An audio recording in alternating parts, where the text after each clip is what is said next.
No भुनक्तु सह वीर्यं करवावहै तेजस्विनावधीतमस्तु मा विद्विषवहै। ओम शांति शांति शांति। 50वें श्लोक में कहा था कि या परा ज्ञानस्य निष्ठा, जो ज्ञान की परा निष्ठा है, कैसे प्राप्त हुई कि भगवान ने कहा कि तुम उसके लिए स्वकर्मणा तम अभ्यर्च सिद्धिं विन्दति मानवाः।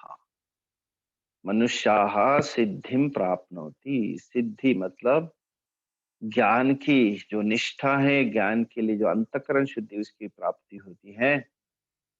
तो सिद्धिं प्राप्त यथा ब्रह्म तथा आपनोति में निबोध, समासेन एव निबोध। उसको समझ लेना। मैं आपको संक्षेप से कहूंगा, जो कि ज्ञान की निष्ठा और सामान्य नहीं, परा निष्ठा। फिर 51 में सा इयं ज्ञानस्य परा निष्ठा उच्यते कथम कार्या, किस प्रकार से ज्ञान की जो परा निष्ठा है किस प्रकार करनी चाहिए उसके बारे में 51 में कहा था कि बुद्ध्या विशुद्धया युक्तः, बुद्ध्या विशुद्धया, जिसकी बुद्धि शुद्ध हो गई, किससे?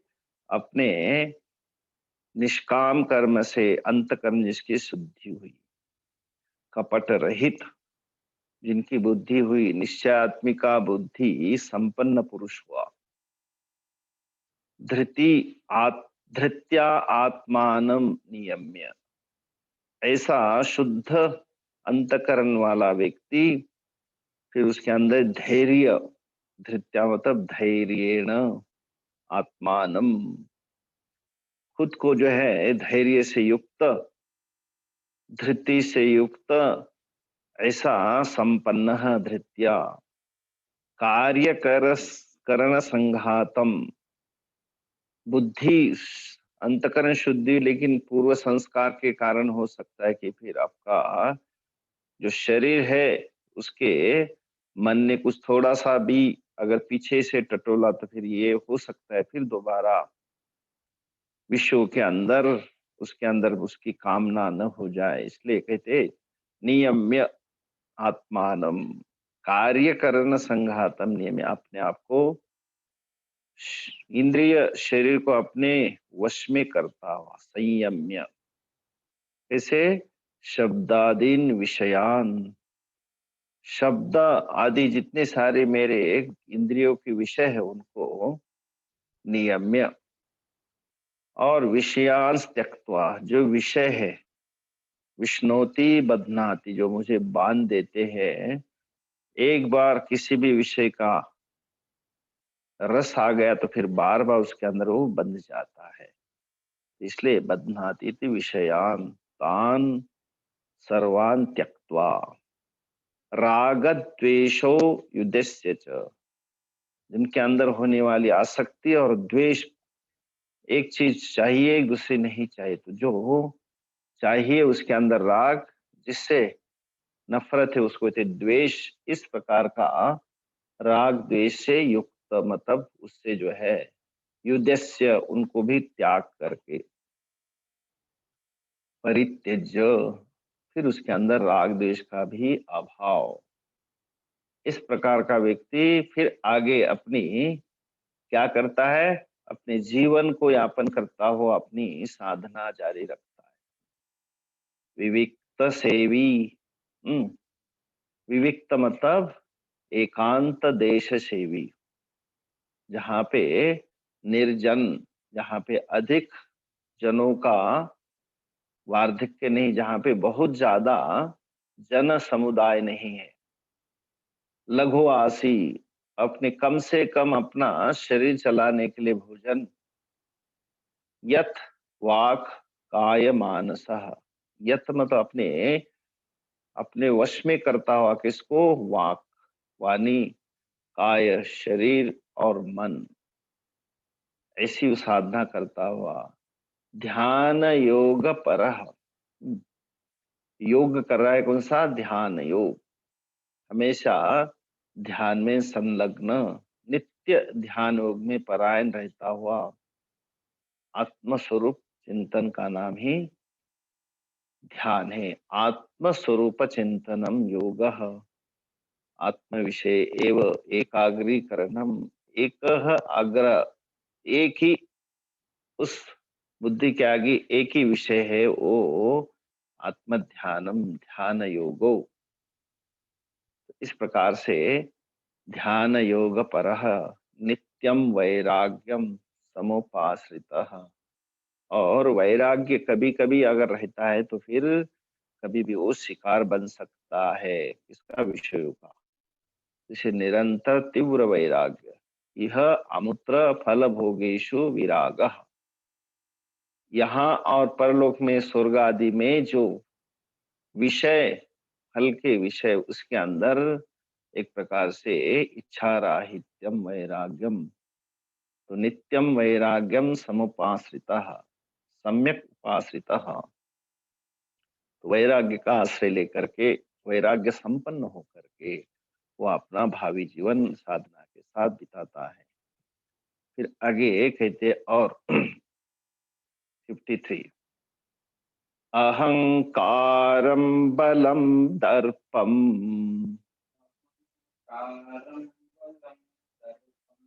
कामं क्रोधं परिग्रहम्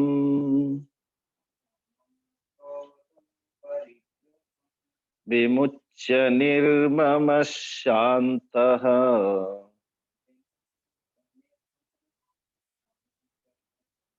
ब्रह्म भूयाय कल्पते।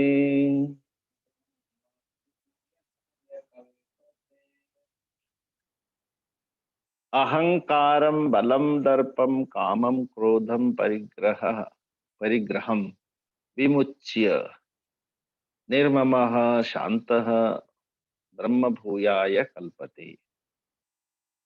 ब्रह्म भूयाय, ब्रह्म भवनाय, अपने आप को एक प्रकार से क्या बन जाता है वो, अहम ब्रह्मास्मि, इस प्रकार का सिद्धांत उसने अपनाया जीवन में, तो वो कहा जाता है अहम ब्रह्मास्मि। तो ब्रह्म भुआ भवनाय, वो खुद जो है अपने आप को ब्रह्म का ही क्या करता है, ब्रह्म रूप होने की योग्यता रखता है ना? ब्रह्म भूयाय कल्पते, कब, लेकिन कहते सब जो है ये बता रहे, जो स्वाभाविक मेरे अंदर विकार है, मनुष्य के अंदर जितने सारे विकार है स्वाभाविक है, लेकिन स्वाभाविक जो होता है उसको धीरे धीरे मुझे संस्कृत करना चाहिए। जो प्राकृत मेरा स्वभाव है, प्राकृत मेरी प्रकृति है, उस प्राकृत प्रकृति को संस्कृत करना चाहिए, और संस्कृत करेंगे तो ही फिर वो वैदिक संस्कृति को जान पाता है। इसलिए कहा जाता है कि मेरे जो स्वाभाविक जो विकार है, वैराग्य के माध्यम से उनको क्या करे, धीरे धीरे उनको विमुच्य, उनसे अलग होकर के, उनका त्याग करके, ऐसे क्या क्या है विकार, तो एक अहंकारम, अहंकरणम, अहंकार देह इंद्रियादिषु, शरीर जैसे जैसे युवा होता है, जैसे जैसे उसके अंदर फिर कई प्रकार की कला होती है, कई प्रकार के उसके अंदर आकर्षण होते हैं, तो स्वाभाविक रूप से उसके अंदर एक प्रकार का अहंकार होता है कि मैं हूँ, अहम अहम करोति, मैं कुछ विशेष हूँ, अपने आप को जो है खास करके टीनेज से चालू होता है, तो वहां जो है माँ बाप कुछ कहना चाहेंगे तो बेटे को बता देता है, बच्चों को, नहीं हम जानते हैं, आपको बताने की जरूरत नहीं, कहेंगे नहीं लेकिन अंदर से कहेंगे we know, he need not tell us, क्योंकि अंदर से वो एक प्रकार से वो ईगो जो है अंदर एस्टैब्लिश होता जाता है। अहम अहम करोति, अहंकारम। फिर उसके अंदर बलम, अंदर सामर्थ्य आता है व्यक्ति के अंदर। काम रागादि युक्तम नहीं तरत शरीरादि सामर्थ्यम। अंदर एक प्रकार से बल आता है कि मैं जो है सामान्य में तो बड़े बड़े पहाड़ को भी उठा के कहीं डाल सकता हूँ, मैं तो कुछ भी कर सकता हूँ, ऐसा अंदर एक बल का भी अहंकार होता है। दर्पम, जो दृप, दर्प नाम हर्ष अनंतरम भावी धर्म अतिक्रम हेतु। दर्प हमेशा आपको धर्म का अतिक्रमण करने के लिए मजबूर करता है। एक प्रकार का जो मद है अंदर, वो आपको, ये जो है आपको, इसके उदाहरण महाभारत आदि में हमने देखे, इनके पास में जैसे दुर्योधन आदि के पास में सब कुछ होने के कारण उसके अंदर ये दर्प भी दिखाई देता था। उस दर्प के कारण जो है वो अधर्म करने के लिए बिल्कुल, वो अधर्म करने के लिए मजबूर, मानो अपने आप में अधर्म करने के लिए तैयार होता। तो इसलिए कहा जाता दर्पम, बलम, कामम। जो कामम का फिर इच्छा, अंदर से एक प्रकार से मेरी, मुझे नई नई विषयों के प्रति आकर्षण और उसको प्राप्त करने की इच्छा, कामम। हमेशा कामना मतलब एक प्रकार से आग जैसा मांगता जाएगा, कभी भी वो शांत नहीं होगा। क्रोधम, कामना के पूर्ति में अगर विघ्न पड़ता है तो फिर वो क्रोध का रूप धारण करता है। कामम क्रोधम। और फिर परिग्रहम, जो एक प्रकार से विषयों के प्रति लोभ, लोभ आता है तो परिग्रह कि मुझे बाद में काम आएगा, now it is fine but I will need it later. तो इस प्रकार से अधिक संग्रह बुद्धि बढ़ जाना ही परिग्रह प्राप्त। शरीर धारण प्रसंगेन धर्मानुष्ठान निमित्तेन वा।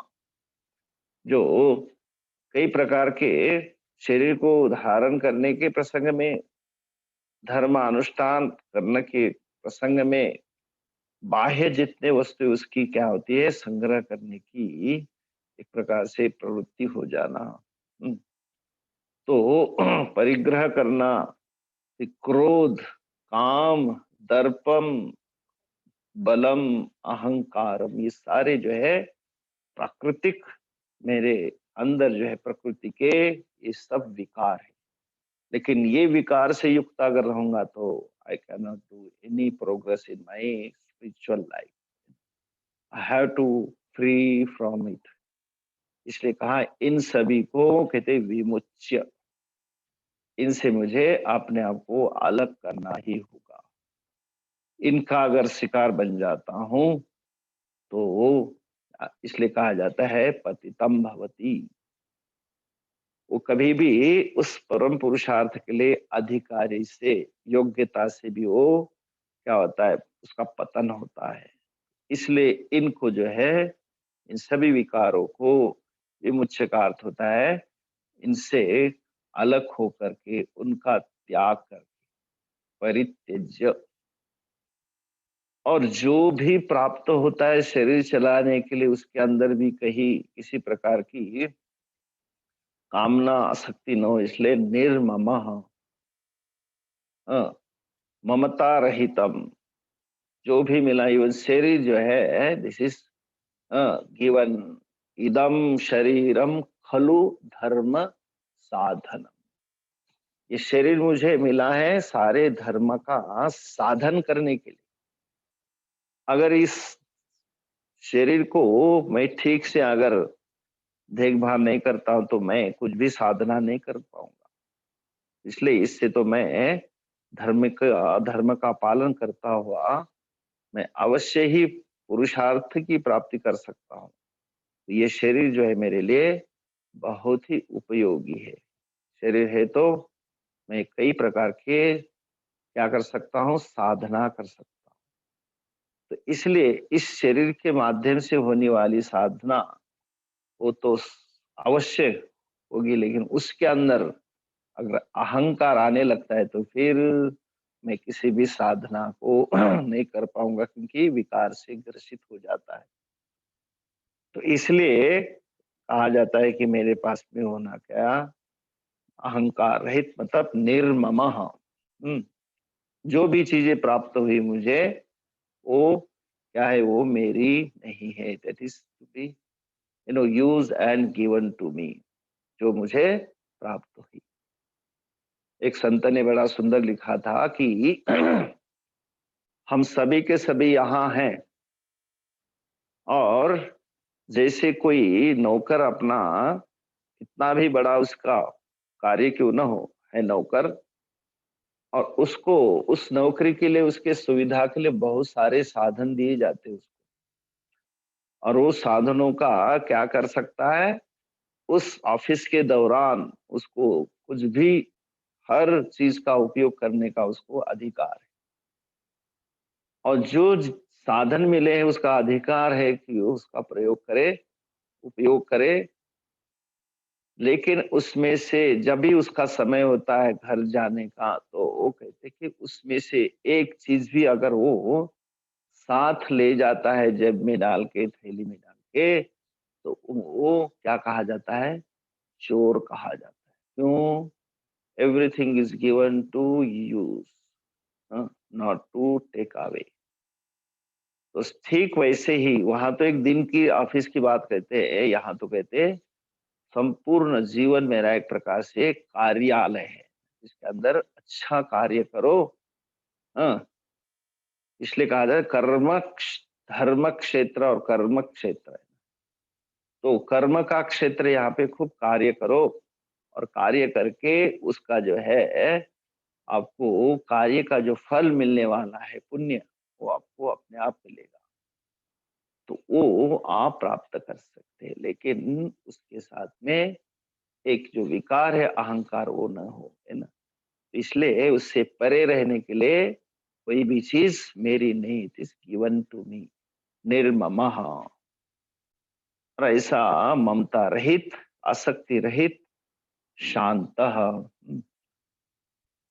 एकदम उसकी जो वृत्ति है शांत वृत्ति, उपरतः, जो विषयों के प्रति एक आकर्षण था उनसे सबसे जो इसको एक प्रकार से उपरति, है ना,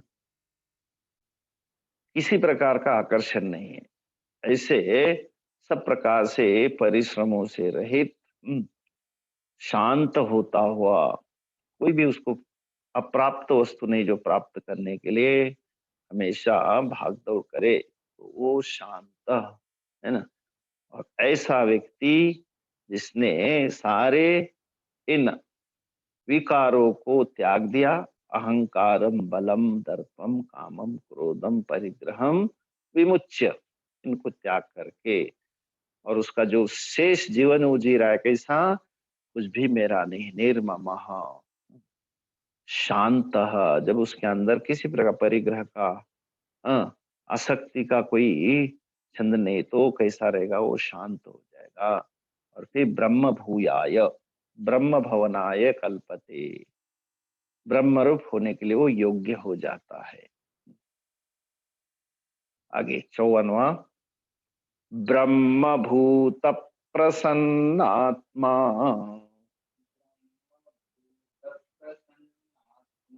न शोचति न कांक्षति समः सर्वेषु भूतेषु मद्भक्तिं लभते पराम।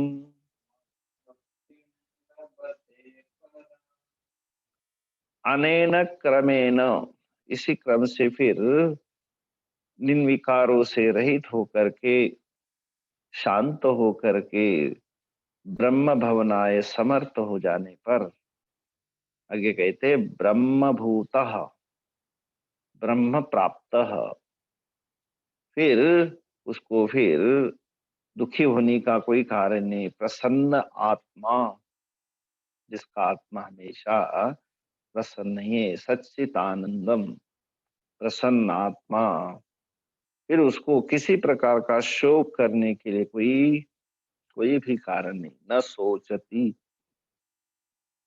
न कांक्षति, समः सर्वेषु भूतेषु मद भक्तिम लभते पराम।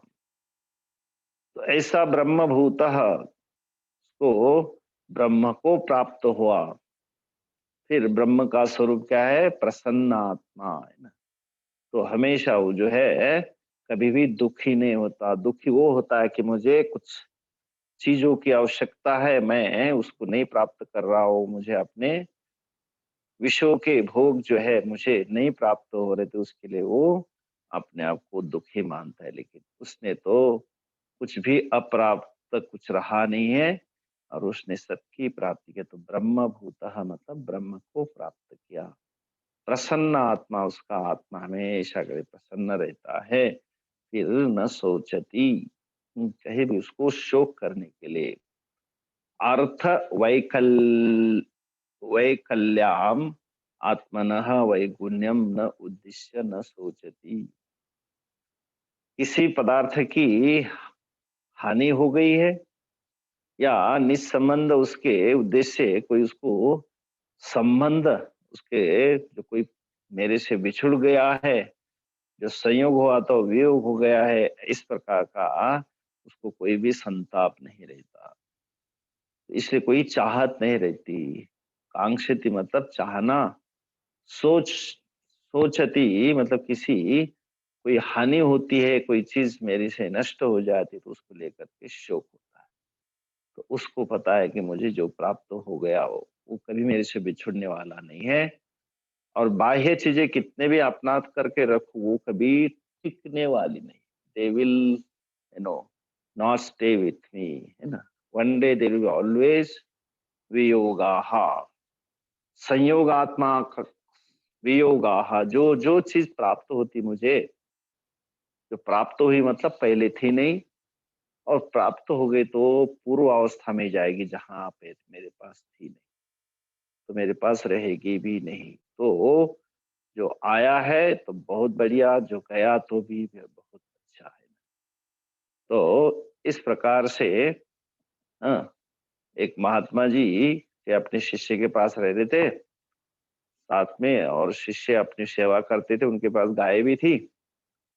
तो क्या हुआ कि किसने गाय दे दी, ठीक है महात्मा जी आप गाय रखिए और इसकी सेवा करिए, गाय का दूध का उपयोग कर लीजिए। फिर प्रसन्न होकर के भक्त ने गाय दी तो शिष्य आकर के बताने लगा, तो बोला बहुत अच्छी बात है। तो कहा कि महाराज जी अपने पास गाय आ गई, दूध आ गया, बहुत बढ़िया, दूध का उपयोग करो। फिर कुछ दिनों के बाद भक्त ने कहा कि मुझे बहुत आवश्यकता है, इसलिए मैं कुछ दिन के लिए उसको ले जा रहा हूँ। घर में बेटे को दूध के, गाय के दूध की आवश्यकता है। तो ठीक है, ले गया। फिर आ गया शिष्य बताने की स्वामी जी अपनी गाय तो वो भक्त ले गया। तो कहेंगे यार बहुत बढ़िया, गोबर उठाने की जरूरत नहीं है, तो रोज गोबर उठाना पड़ता है, सफाई करनी पड़ती है। तो आया सो भी बहुत बढ़िया, गया सो भी बहुत बढ़िया ना। तो इस तरह से न सोचती न कांक्षती। कोई शोक तभी होगा जब अब प्राप्त वस्तु का वियोग होता है, और न कांक्षती, कोई चीज प्राप्त करके पता है कि वो साथ रहने वाली नहीं, न कांक्षती। और फिर जितने सारे जीवन में साथ आने वाले जितने सारे प्राणी हैं, उनके साथ में समः सर्वेषु भूतेषु ब्रह्मभूतः स्वभावः, उनका कहीं प्राप्त करने का कोई उद्देश्य नहीं रहता है, और सबके साथ जो व्यवहार होगा समानता का। उनको ना तो किसी को खुश करके किसी से कुछ प्राप्त करना है और ना तो किसी को बदला लेना है, इसलिए वो दुर्व्यवहार करेगा बिल्कुल नहीं। तो इसलिए समः सर्वेषु भूतेषु दुखम सुखम वा समम इव पश्यति। जो भी बाह्य भूतों से, बाह्य प्राणियों से जो भी इतना व्यवहार होता है सबके साथ समान, क्योंकि सबके साथ रहते हुए उसको किसी प्रकार से कोई भी व्यवहार के अंदर भी कोई वैगुण्यता नहीं है ना, अलग अलग उनका कोई उद्देश्य नहीं। तो समः सर्वेषु भूतेषु आत्मौपम्येन, आत्मा एव उपमा, आत्मा को वो समभाव से देखना नहीं, क्योंकि वहां भक्त्या, तो यहाँ का ये सब भूतों में समान है, अर्थात अपने सदृश सब भूतों में सुख दुख का जो समान देखता है। तो सर्वेषु भूतेषु आत्मौपम्येन सर्वेषु सममेव पश्यति। तो इस प्रकार से अपने आप को सभी के साथ समान देखता हुआ मद भक्तिम पराम लभते। अब ऐसे करते करते ऐसा ज्ञान निष्ठ पुरुष जो है मेरे परमेश्वर की भजन रूप जो पराभक्ति उसको प्राप्त करता है। तो इसलिए पहले भी कहा था चतुर्विधा भजन्ते माम जनाः सुकृतिनोर्जुन, अर्थो जिज्ञासुरर्थार्थी ज्ञानी च भरतर्षभ। तो अर्थी है, अर्थार्थी है, जिज्ञासु है, लेकिन ज्ञानी तो आत्मा एवं में मतम। तो उसको कहते हैं मद भक्तिम परमेश्वरे भक्तिम भजनम पराम उत्तमाम ज्ञान लक्षणाम चतुर्थी लभते। वो जो चतुर्थी चतुर्थ भक्त है वो आत्मा, ज्ञानी तो आत्मा एव में मतम, वो तो मेरा ही आत्मा है। इस प्रकार से यह ज्ञानी का जो है उस आत्म तत्व के साथ वो कह इसलिए कहा है पराम मद भक्तिम लभते, जो चतुर्थ भक्ति वो उसको प्राप्त होती है और उसका व्यवहार सबके अंदर समान, और उसको फिर ना तो प्राप्त करने की और जो प्राप्त है उसको रक्षा करने की कोई चिंता नहीं रहती। आगे 55वां, भक्त्या मामभिजानाति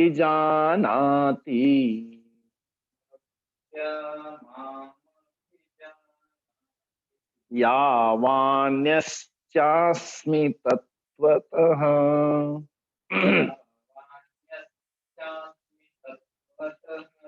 ततो मां तत्त्वतो ज्ञात्वा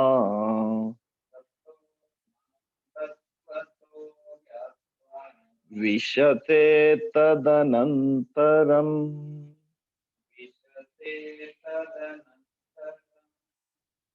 भक्त्या माम अभिजानाति यावान यह च अस्मि तत्वतः ततः माम तत्वतः ज्ञात्वा विशते तद अनंतरम। माम अभिजानाति, माम ईश्वरम आत्मानम, उसको तत्व से, अब तत्वतः अभिजानाति, तत्व से जान लेता है। कैसे? अभिप्राय है कि जैसे जितना मैं हूं, यानी उपाधिकृत विस्तार के भेद से जितना हूं उतना हूं, यानी विस्तार से समस्त उपाधि भेद से रहित मैं उत्तम पुरुष हूं, ऐसे वो तत्व से जानता है। तो इसलिए कहा है यावान यावान यह अस्मि तत्वतः माम भक्त्या अभिजानाति। वो जो उसकी भक्ति भजनम, भक्ति से जो जाना जाता है, इसलिए भक्त्या अभिजानाति। तो इसलिए कहा जाता है कि वह अपने आप को समझ जाता है ना, प्राप्त करता है भक्त्या।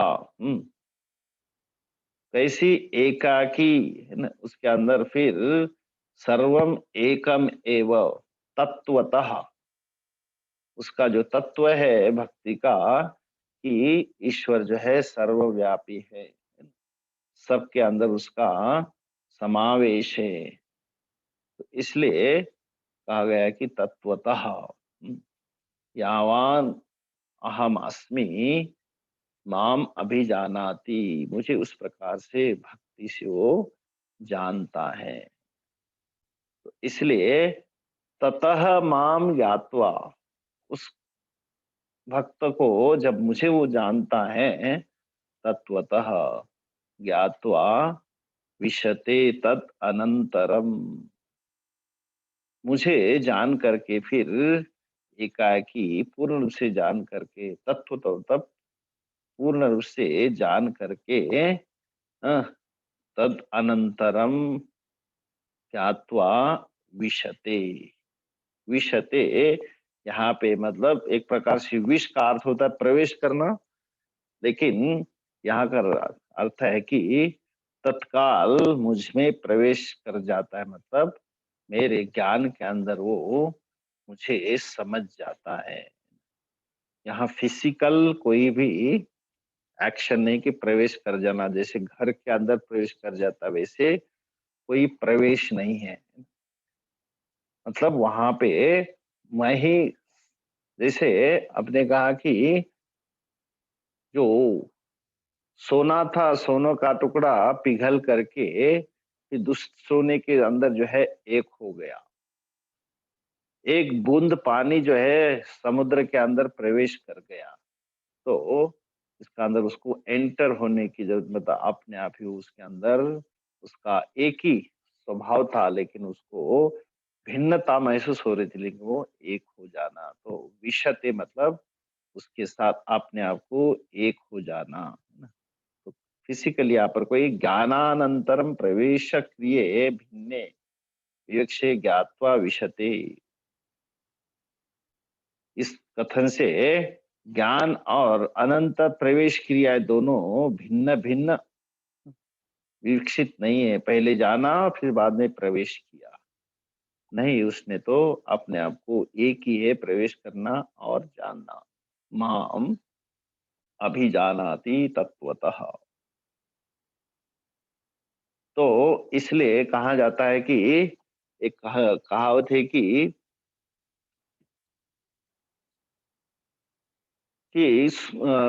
हमेशा एक जो कपड़ा होता है, कपड़ों को जानने के लिए हाँ, उसके अंदर जो है सूत होता है ना। तो तो उस सूत को जानने के लिए आप क्या करेंगे? तो इसलिए कहा जाता है कि सूत जो है उसके अंदर है, और वस्त्र कोई सूत से भिन्न नहीं है।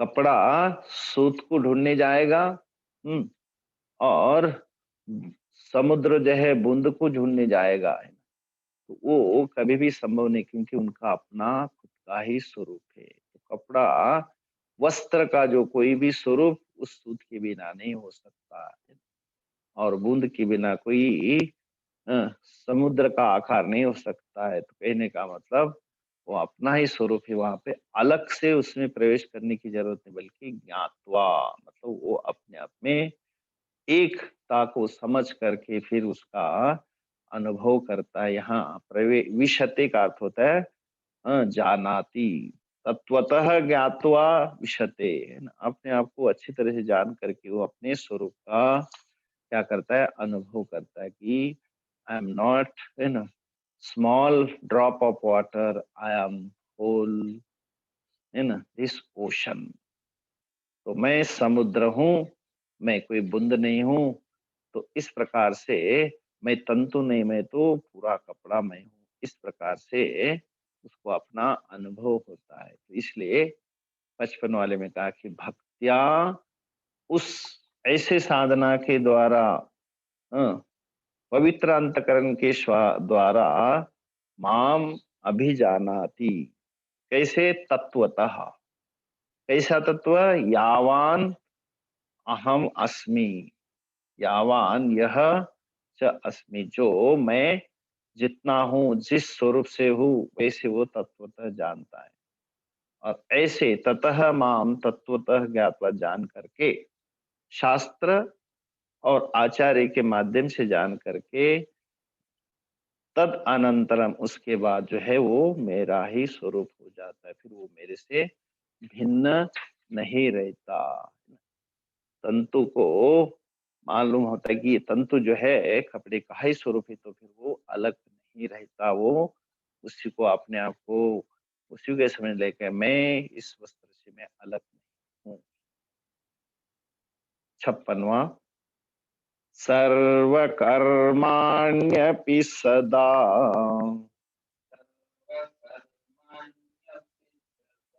कुर्वाणो मद्व्यपाश्रयः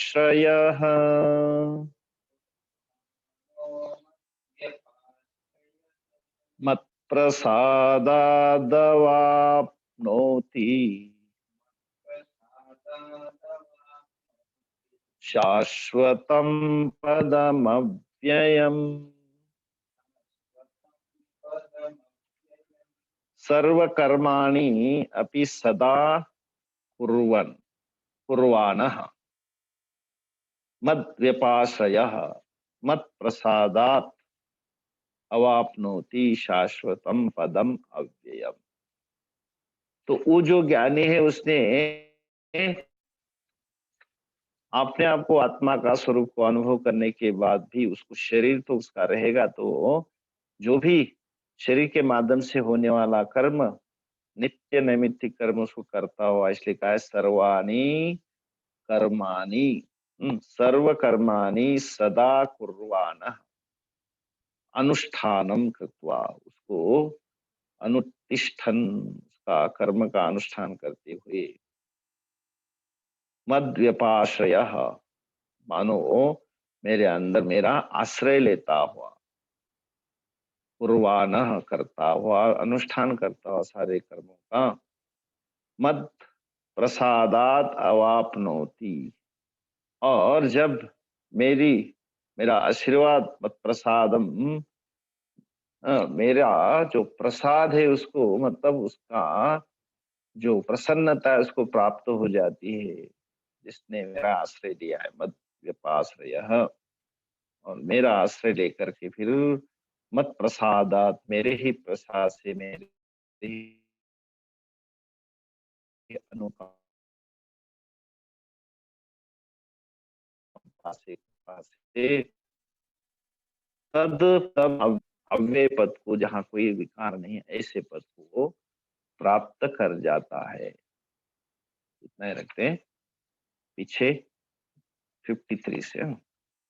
अहंकारं बलं दर्पं कामं क्रोधं परिग्रहं विमुच्य निर्ममः शान्तः ब्रह्म भूयाय कल्पते। ब्रह्मभूत प्रसन्नात्मा न शोचति न कांक्षति समः सर्वेषु भूतेषु मद्भक्तिं लभते पराम। भक्त्या मामभिजानाति यावान्यश्चास्मि तत्त्वतः ततो मां तत्त्वतो ज्ञात्वा विशते तदनन्तरम्। सर्वकर्माण्यपि सदा कुर्वाणो मद्व्यपाश्रयः